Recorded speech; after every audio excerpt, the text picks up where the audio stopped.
Praise the Lord. Good morning, ma'am. Ma'am, huzik ising thabagi matam moire, ma'am. Huzik ising thazerage, ma'am dang hatang yiganjarake ko.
Sini ma'am,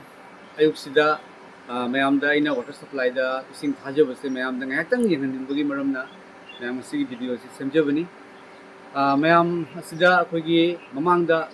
water supply gi ising thabasingna ma'am ising se nong malepaga nong mathabani mukhaina. Aduga akoigi reservoir sidagi ising se mathak lom da khaibok ama aduga makharom da up down line amasung down line da khaibok yenova. Maram aduna ma'am punumak sina ma'am ising se fangde aduga watli haiduna complain ngata lerame adubu ipa ishor gi thojaldagi mayam aina hek appointment oizebadagi di mayam ising se numit khudingi aina wari sanajaraga akoigi user committee gi akoigi secretary president ga wari sanajaraga nongmana mayam mathak lomda aduga nongmana makharomda aina thajabani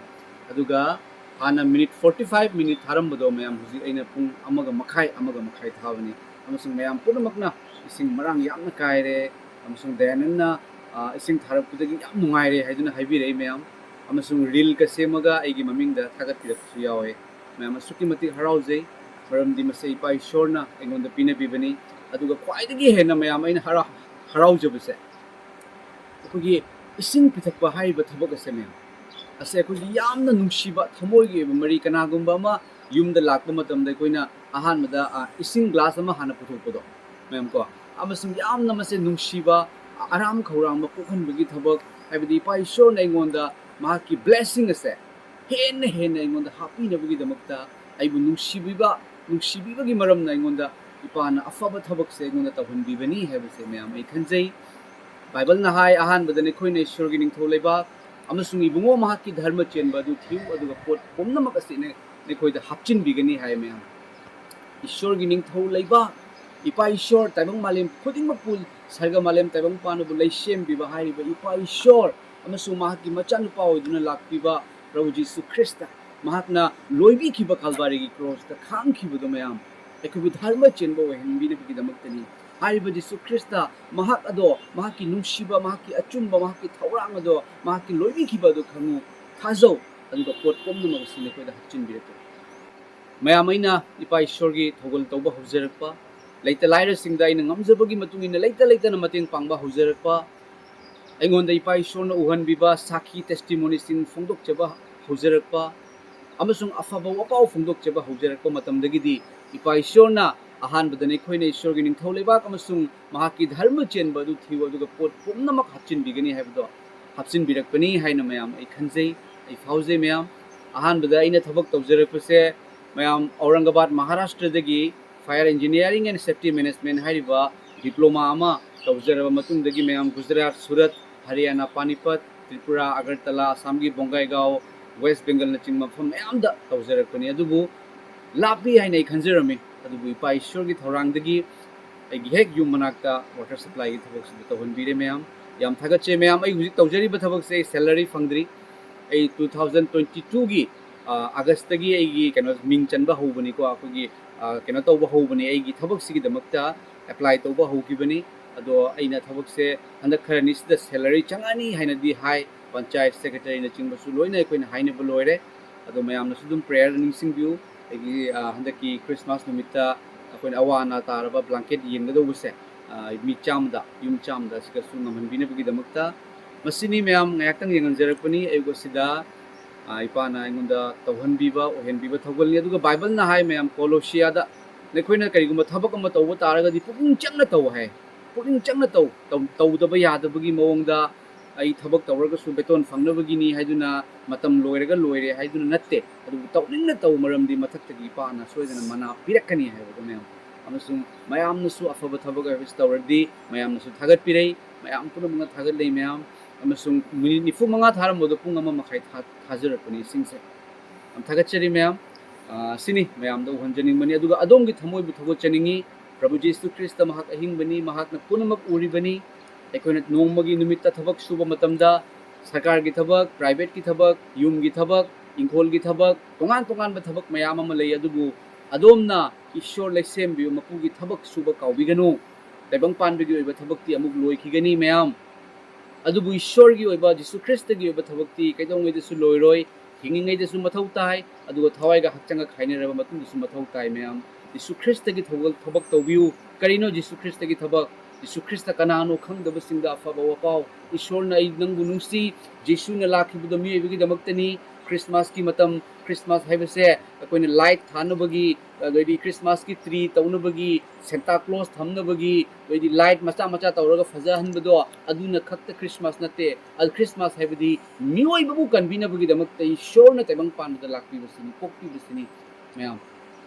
hongdok minasi Christmas karino khangdaba mayam amasu leiri Santa Claus haiduna gift pirakani haiduna khanbasu mayam ama leiri mayam taibang panbagi harau nungai bagumna khanbasu leiri adubu Christmas haibadi thawai gi mari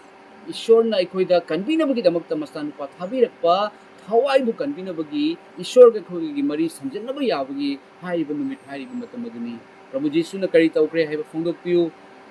awana taraba singda mateng pangbiu adubu Jesu Christ bu thajabaga loina Jesu bu thajadana aikoina tawba thabak sing ase mapung fade mahai yande maramdi pap chena ekoi ishor ga mari samnaba yade pap chenba mana tawba thabak se afabu oiba ngamde adubu ishor bu thajaraga Jesu Christ bu thajaba matamda pap pokchaduna achumba tawrakpase mateng pangjarakpase afaba wapau phongdokcharakpase awana mateng pangjabase mapung faba perfect oheli maramdi ishor thajaba matamda poijaba karamba loina mangki thagachari mayam ngasigi ayuga sida mayam punamak thajabasing bu encourage tawjari hen ishorgi thagol tawminasi lakadore ipadu ekoi sargada muhuk chaunabagi damakta mana chaunabagi damakta amusung Jesu Christ bu khangjadriba chilna uche chalima pawungsi aigi punsi se totally change ni hana khalamba hana tawramba mawong mataw wakhal fattaba wakhal punamak loina ishon lauthok pibani aduga ipana punamak hapchin birakani maramdi tawjariba thawgalase ahingba ishorgini ahingba ishorgi thawgal tawjaba matamda aikoina sarkar gi thabak tawraga sarkar na salary pirai private ki thabak suraga private ki company duna beton pirai kanagumba amagi yumda thabak suraga di yum gi mituna thabak paisa pirai